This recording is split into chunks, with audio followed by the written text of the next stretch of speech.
G'day, it's Ryan the Lion from A Few Quiet Yarns, and happy new decade. And this is our first a yarn with in the new decade with none other than Rod Snodgrass, or as I lovingly call him, Rowdy Roddy Snodgrass. So thank you very much. It's bloody good to have you on the show. It's been a long time coming, but it's not about me, it's about you. So let's kick off with introducing yourself. Let's meet the person, not the suit. Not that either of us are wearing a suit, but you know what I'm saying. Over to you.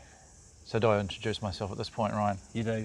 Hello everyone, my name's Rod Snodgrass. I've known the Lion here for a few years, and this is my first go on Lion TV. And just looking down the camera there, we both got radio faces, haven't we, Lion? Oh yeah, absolutely beautiful. Well, I'm trying to be optimistic. Or it's a bit like twins, and you're Danny DeVito and I'm Arnold. Possibly. It's like when kids, you know, you go turn the pages and go, bags it. Whoever gets in first gets the good one. Good option, eh? Yeah. You can be Arnie. Thank you. You have to do the rest of the interview with an Arnie accent though. No, you can be Arnie. So back to you. We're kind of getting to meet the person, by the way. It's always taking the mickey out of me. But a little bit more about you, sir. Oh shit, what do you want me to cover, just generally, or? Just a bit of, you know, everyone will know you as Rod out there in the business world. Well, as you know, I'm a sort of ex-corporate guy, spent 20 odd years at what's Telecom Spark, and a number of roles. Spent the last 3-4 years on you know, a number of different boards, public and private, doing some strategic advisory. Was that a mosquito? And lunch. Generally doing quite a bit of work in the startup scene, which is probably my passion. Yep. Cool. And what about outside of work? Outside of work, probably the main thing I do these days is cycle, as you know. Yeah. So that's probably my passion at the moment, and mainly, you know, road riding and trail riding. Yeah. And actually, at the moment, we're both cycling for our separate charities. So let's hear about your next Saturday, not tomorrow, but next Saturday, February 22nd, I start the Tour Aotearoa, which is what they call a brevet or brevet event, which is an unassisted 3,000k ride across New Zealand, mainly trails and off-road with a bit of road, from Cape Reinga to Bluff. And 1,300 people from around the world, I think about half of them offshore, half of them Kiwis. Rolls out over 10 days, so they space the riders over 10-13 days, so you know, you're not hitting all these little towns at once. Yeah. And I'm doing that for a charity, for Child Cancer Foundation. Cool. And you happy to tell us why? Yeah, my daughter had cancer 20 years ago now. She's been clear for that period of time. When she was 4, she's now 25. So we had I guess a good result compared to many. And during that period, we probably had the people that looked after us the most, other than some of our close friends, were obviously Starship, who were great, and Child Cancer Foundation. So taking the opportunity to give a little back. Yeah, well done. And I think your page is clocking up there quite nicely. I'm about to put something in there myself. I've been waiting for that. I know. I know. And that kind of links back to my little biking and a little thank you. So I'm currently doing bikes for kids for Variety right now. You probably might have seen a couple of videos.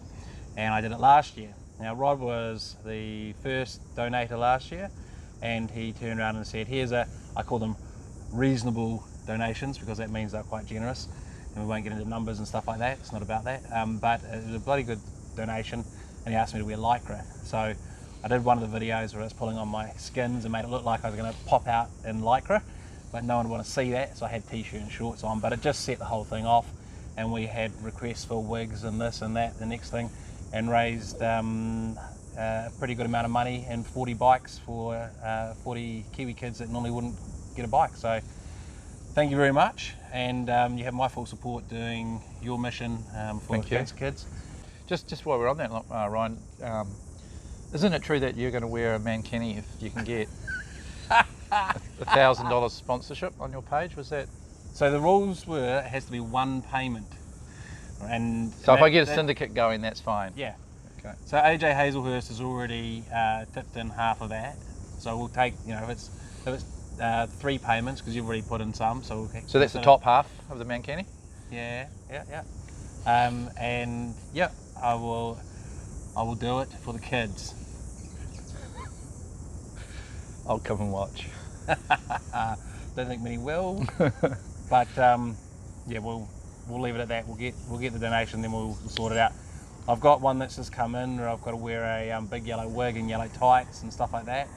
I've got one from last year that I've got to honour, which is a superhero, so I'm going to get myself an Iron Man adult kit. I don't know if it's going to fit, but whatever it does look like, I'll be cycling in it. And again, it's all for the kids, and same for you. It's all for the cause. Like, you can be Arnie because you're doing 3,000 k's from the top of New Zealand to the bottom. So we've done the introduction. Let's crack into what impact are you making? We could joke and say none, because you make so much impact. But without blowing wind up your tailpipe, we'll let you share what you'd like to give us a bit of a picture about. Oh, look, Ryan, I don't know if I'm making impact. I'd like to think I am, I guess.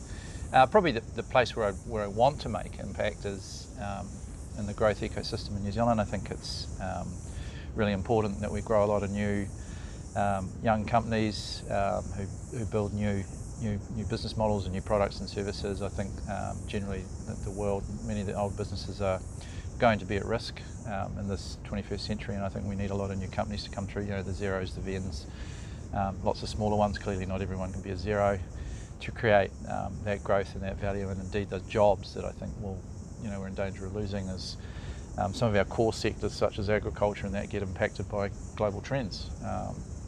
So that's sort of probably, I don't know if passion is the right word, but it's certainly where I try and spend a lot of time. Generally, I'll say younger people, but young of mind and who are taking risk and trying to build great companies and great products and do good things. So that's hopefully where I'm having an impact, given I'm a little bit older than a lot of these guys and probably seen a few movies. Well, that's it. I was going to say, you bring the experience. Everyone yeah, needs let's use that word.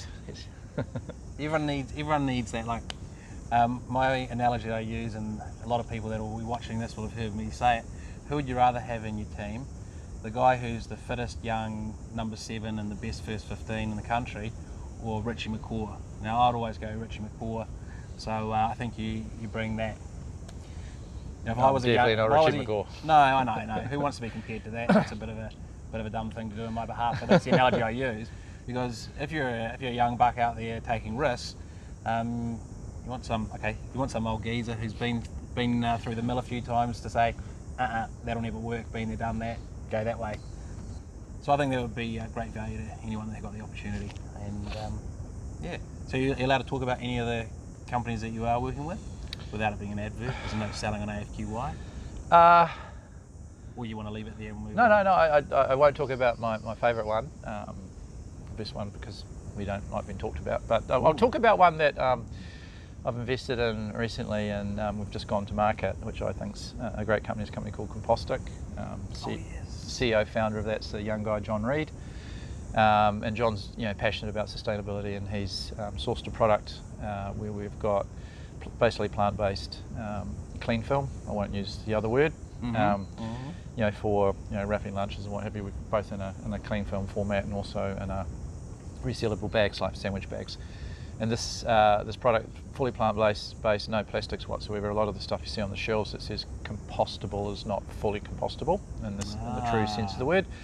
The product John's come up with and we now have a market and it's as it says on the packaging, it breaks down faster than an orange peel. So that one is quite an interesting one. A young founder, energetic, trying to change a category that is being dominated by plastics, and obviously now there's that's not the greatest thing in the world with climate change and sustainability. And I think John's on the shelves now at Huckleberry and soon to be a number of foodstuff stores and some other ones John's working on. So that's one I'm pretty chuffed about and pleased to be part of as an old fella who's not a climate denier. Not a climate denier. Cool. So on to our next one, your AFQY experience.